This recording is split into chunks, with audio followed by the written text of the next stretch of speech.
ça c'est pas pour nous, mais quand il paraîtra, alors chaque individu lui aura dévoilé sa vie par tous ses réseaux. C'est simple. Peut-être on ne réalise pas que c'est grave.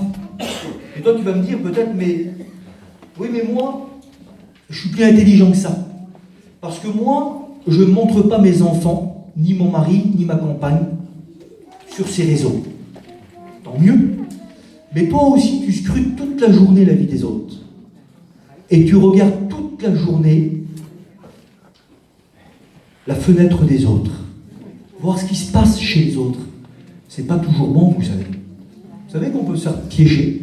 Parce que chez le voisin, des fois, il n'y a pas ce qu'il y a chez nous. Chez la voisine, il n'y a pas ce qu'il y a chez nous. Puis des fois, dans nos cœurs, on peut avoir des mécontentements, des tristesses, être mécontent avec le mari ou avec la compagne. Parce que chez le voisin, c'est mieux. Chez la voisine, c'est mieux. Et ça, c'est pas bon. C'est pas bon du tout. Et en sachant tout ce que les autres font, certainement aussi, l'ennemi sait tout ce que tu aimes et tout ce que tu n'aimes pas. Et demain, il saura avec quoi te tenter et avec qui te tenter aussi. Et je le dis dans la simplicité, mes frères, on est une famille ensemble. Frédéric dit, c'est ton église, et c'est l'église du Seigneur.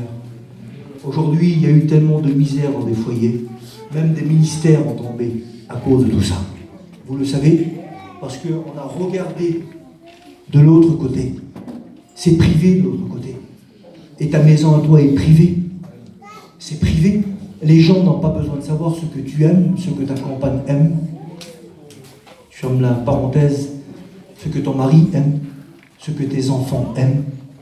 C'est privé, ça. Vous comprenez? Vous ouvrez votre cœur aux autres. C'est privé. Vous comprenez?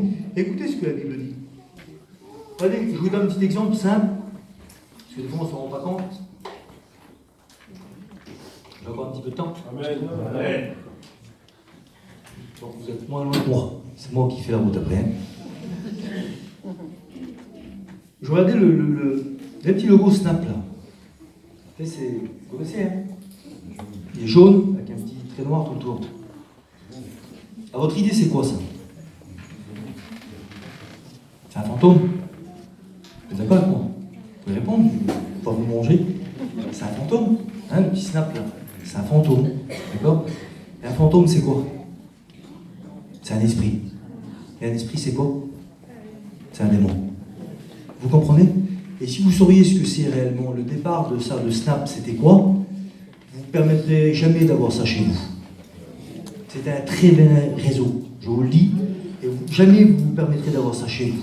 Et d'après les grandiers, ceux qui ont fait ça, c'était deux frères. Ils ont créé ça, et puis la ligne noire tout autour, ils expliquent, ils l'ont créé pour une chose. C'est un symbole, c'est la puissance des ténèbres qu'entoure cet esprit-là. Et j'ai été choqué l'autre fois, il y a mon petit neveu, il me fait voir un petit peu, j'ai demandé à lui, parce que bien sûr, j'ai pas tout ça, et j'en suis content, et puis ni ma compagne non plus. Ben, c'est normal, un serviteur de Dieu ne peut pas avoir ça normalement. Ni les étudiants, ni les serviteurs de Dieu, ni les campagnes des serviteurs de Dieu, et puis ni les campagnes des candidats aussi. Hein, c'est normal, je crois, c'est tout à fait normal. Et puis, le petit m'expliquait, j'ai demandé des petits renseignements sur ça, il m'expliquait. Et il me dit, je vois une tête de diable comme ça. Si il a un diable, il est vraiment vilain celui-là. Je me demande, c'est quoi ça? Ben, il dit, c'est quand tu as fait 1000 snaps, comme ça, de face, tu as un trophée. Et le premier trophée qui vient, c'est la tête du diable. Alors je sais pas, moi, je ne ferais pas qu'on est un peu dur de l'entendement, de la compréhension un petit peu. Et après, il y a un autre, il y a deux petits démons, mauves là, vous les connaissez, ils sont dessus, avec un autre diable, mais un peu plus bizarre de la tête, comme ça.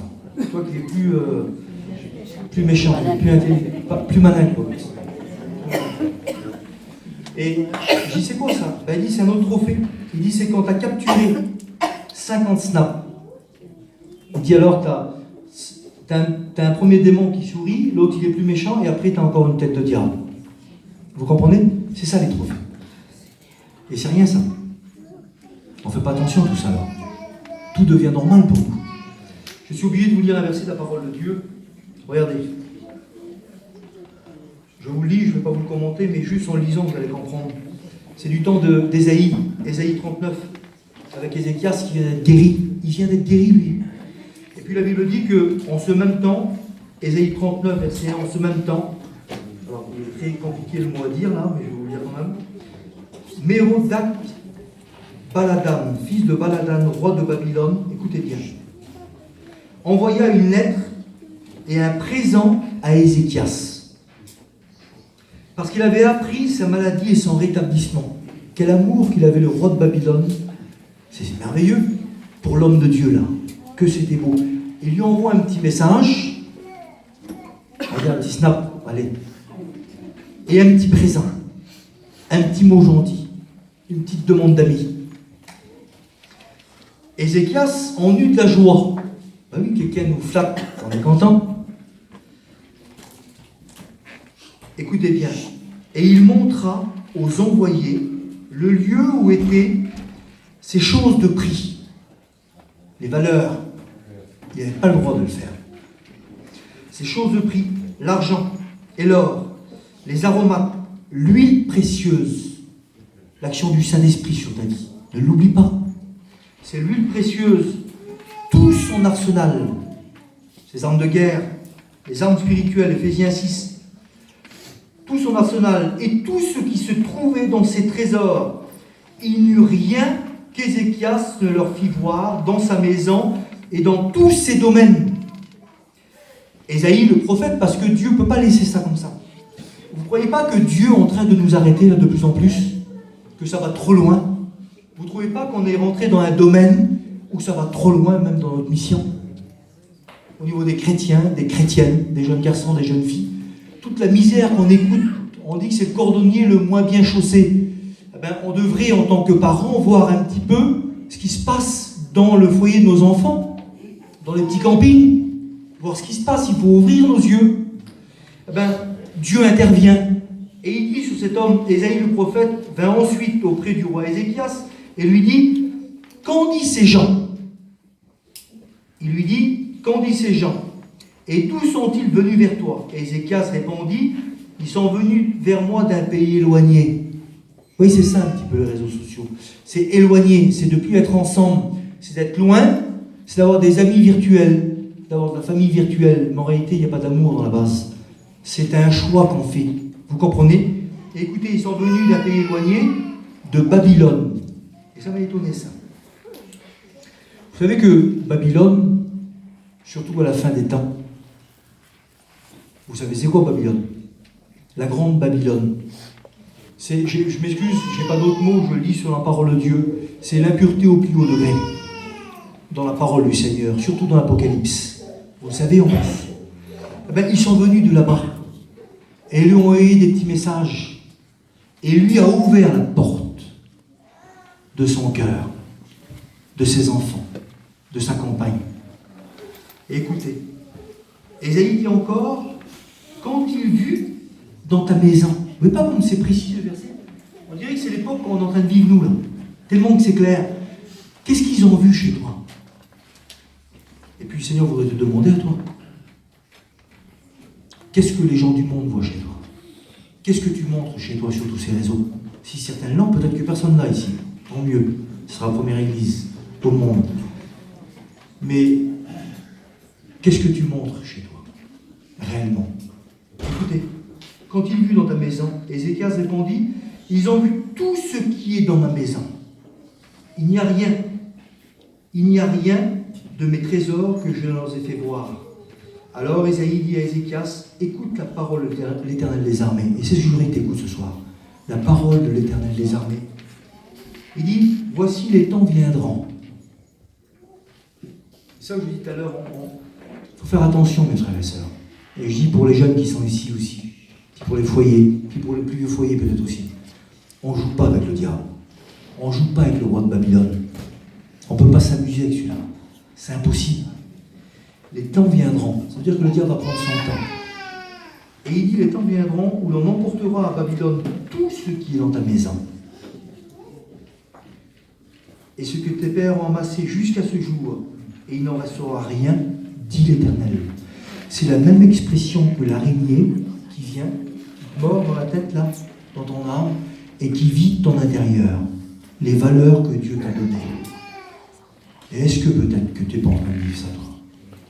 Est-ce que tu sens pas que ce téléphone de misère, je dis pas qu'on n'a pas besoin, on a besoin, mais on sait de quoi on parle. Est-ce que tout ce temps que tu passes sur ces réseaux, et même sur le bon coin, des heures, des fois inutiles, pour rien du tout, est-ce que les trésors de Dieu ne sont pas en train de s'éloigner de ton cœur? Est-ce que Babylone, la grande Babylone, n'enlève pas des fois en nous toutes ces choses?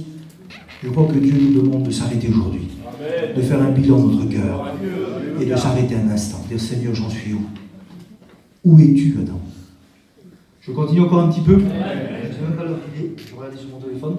10 heures. Accordez-moi 5 minutes. Et entre Seigneur.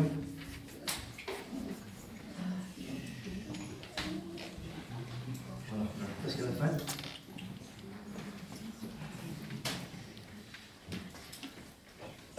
Regardez.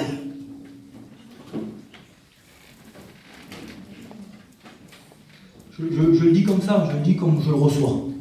D'accord? Parce que c'est des mots qu'on écoute toute la journée.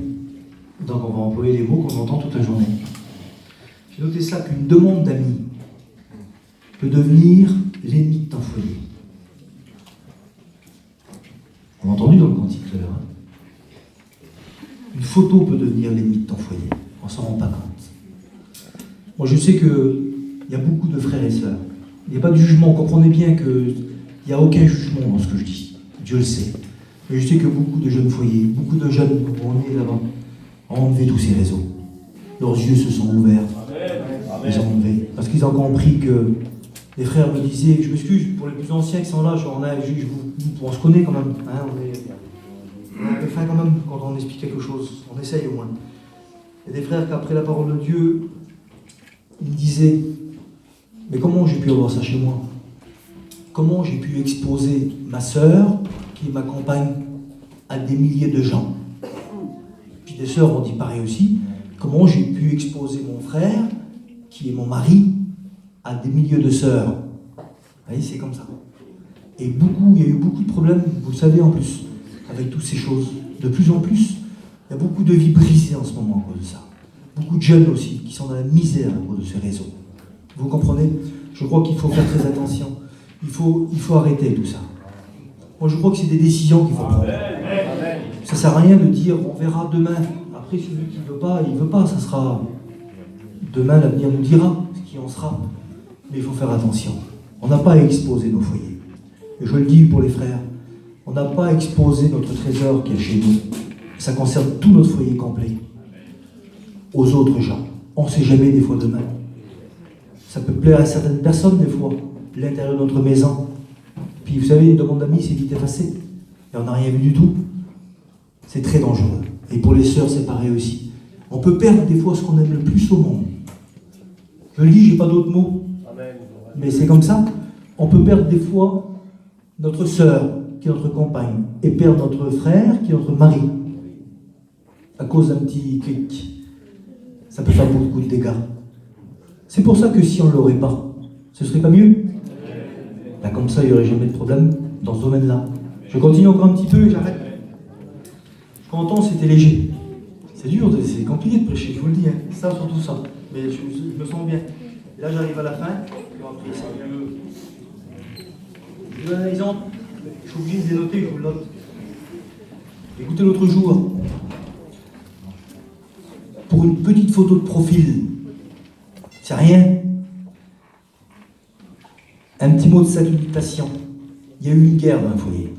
Parce que malheureusement, le frère Zinda était très jaloux. Et puis c'était correct, tout était bien. Mais quelqu'un a mis un petit mot gentil sur une photo de profil à quelqu'un. C'est une guerre dans le foyer, depuis je ne sais pas combien de temps. Vous comprenez? Vous voyez qu'on a besoin de soi, nous les chrétiens? Honnêtement, je ne crois pas qu'on a besoin de ça. Alors regardez, je voudrais parler maintenant, et je termine, pour les enfants, nos enfants à nous, qui sont là.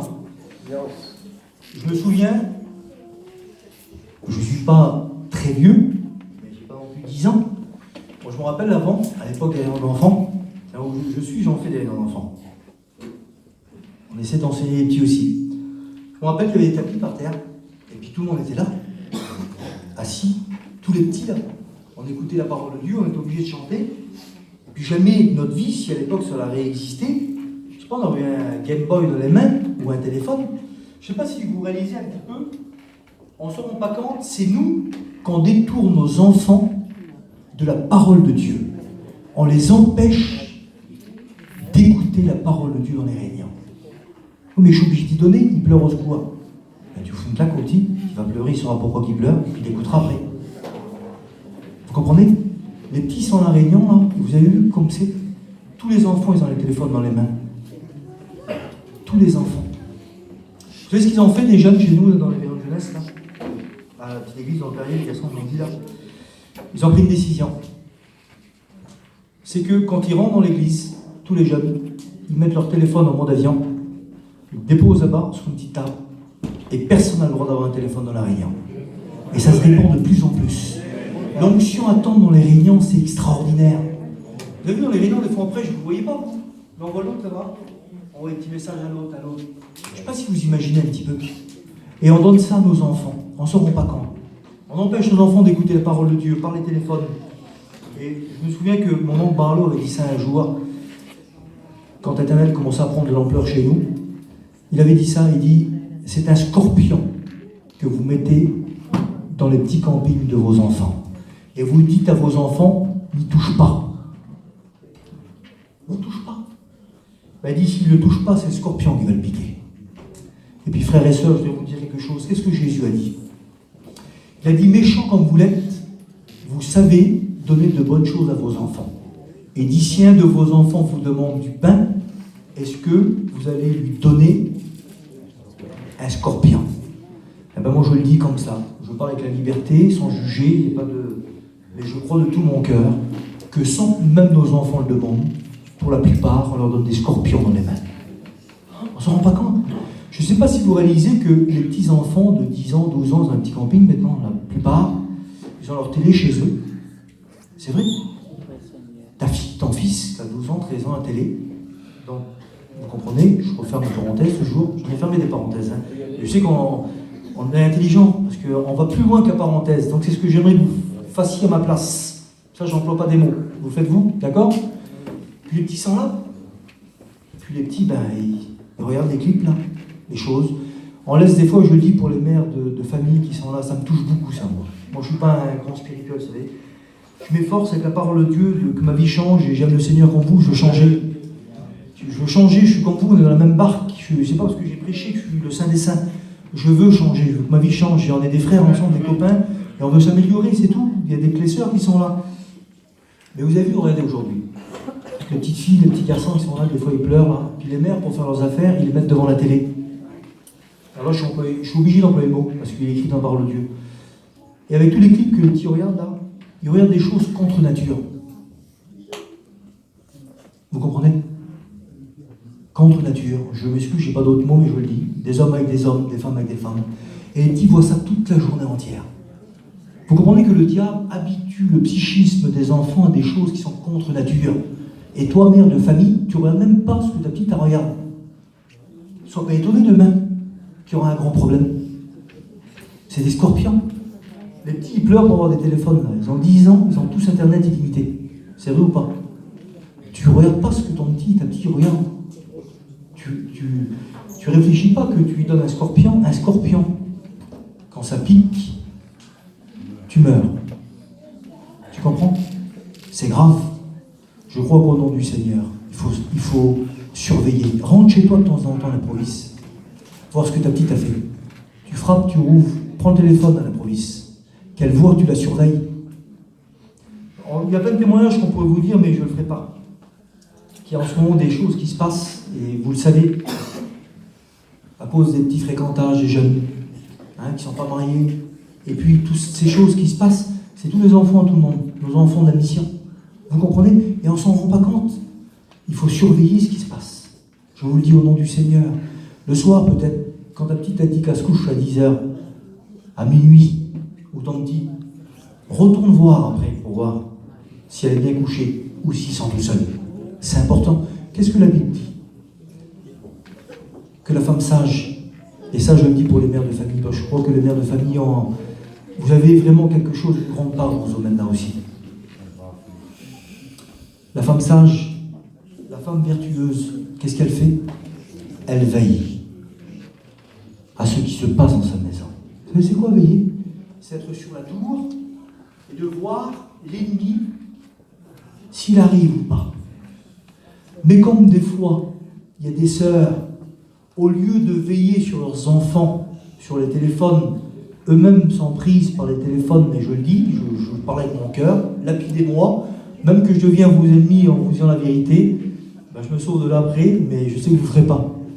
Il y a des sœurs qui sont tellement pris par ça, à regarder sur Snap toute la journée, des chrétiennes, et puis même aussi, des fois, je le dis, des femmes de serviteurs de Dieu et de candidats, parce que c'est comme ça aussi, ils n'ont pas le temps de s'occuper de leurs enfants. Et comment voulez-vous qu'ils reprennent leur fils ou leur fille? Parce que les frères et sœurs sont pires que les enfants. Dites-moi la vérité, c'est comme ça ou pas? Je ne dis pas pour tout le monde, mais si je parle comme ça, c'est que je sais de quoi je parle. Alors je crois une chose, il faut faire quelque chose, frères et sœurs. Si vous voulez ensemble, qu'on réussisse tous ensemble et qu'on puisse s'aider, c'est un message pour s'aider ce soir. Il n'y a pas de jugement, c'est d'amour. Ça ne sert à rien de... Vous savez, dans une maison, si on enlève toujours la toile d'araignée, tous les jours tu reviendras. Elle sera toujours là. Qu'est-ce qu'il faut faire? Il faut trouver l'araignée et il faut la tuer. Vous comprenez? Voulez-vous qu'on la trouve? Elle n'est pas bien loin, tracassez-vous pas. On connaît, c'est l'ennemi de notre âme. Et puis s'il y a quelqu'un parmi nous, un frère, une sœur qui veut prendre une décision dans son cœur, et dire Seigneur, donne-moi, je voudrais te prouver que je t'aime. Je vais te poser une question. Et puis on va prier Seigneur.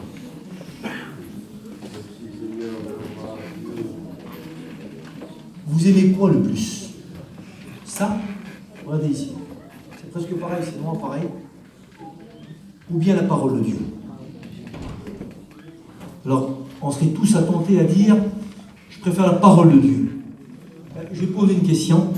Devant quoi tu passes le plus de temps? Lorsqu'on aime quelqu'un, on veut être avec cette personne-là. On aime que cette personne nous parle. On veut passer du temps avec.